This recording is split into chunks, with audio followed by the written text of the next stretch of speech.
श्री स्वामी समर्थ। आज आपण करणार आहे उपवासाची पॅटीस। त्याच्यासाठी लागणारे साहित्य: उकडलेले बटाटे, ओलं नारळ खवणलेलं, हिरवी मिरची, काजूचे तुकडे, मीठ, जिरे, साखर, तूप, साबुदाण्याचं पीठ, कोथिंबीर आणि तळण्यासाठी तेल। उपवासाची चटणी करण्यासाठी लागणारं साहित्य: ओलं नारळ खवणलेलं, दही, शेंगदाण्याचा कूट, हिरवी मिरची, कोथिंबीर, जिरे, मीठ, साखर। आता आपण कृतीला सुरुवात करूया। 1 चमचा तूप टाकून घेऊ, जिरे,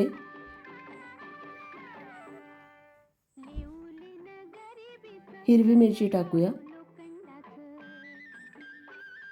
ओलं नारळ टाकायचं,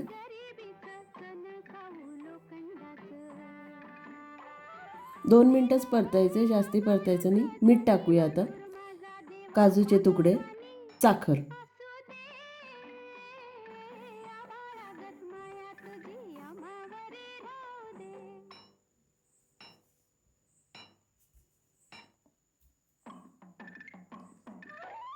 एकसारखं हलवत राहायचं। 2 मिनिटांनंतर परतून झालं की कोथिंबीर घालायची वरून।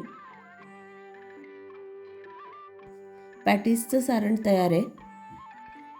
आता आपण पॅटीसच्या कवरची तयारी करूया। बटाटा किसून घेऊया, त्याच्यासाठी त्याच्यात साबुदाण्याचं पीठ टाकूया,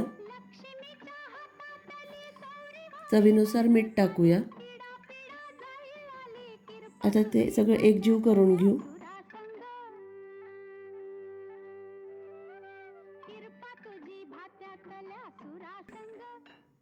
आता आपलं पीठ एकसारखं मळून झालेलं आहे। आपण 2 मिनिटं त्याला साईडला ठेवूया आणि चटणीची तयारी करूया।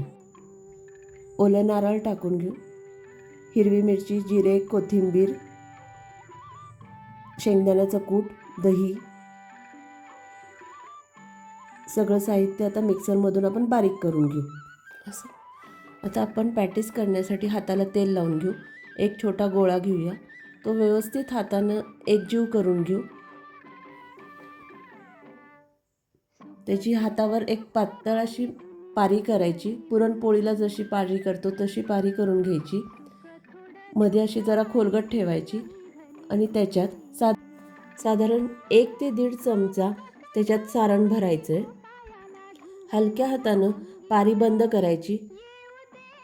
वाटलं तर तेलाचा हात घेऊन हळूहळू त्याचा गोल असा बॉल करायचा, दाबायचा नाही, पण हलक्या हाताने त्याला फिरवत राहायचं आहे। त्याला तडे गेले नाही पाहिजे। सारण बाहेर आलं तर ते आपल्या तेलात सगळं सांडेल। आता आपण आपले पॅटीस तळून घेऊया। मीडियम फ्लेमवर तळायचे।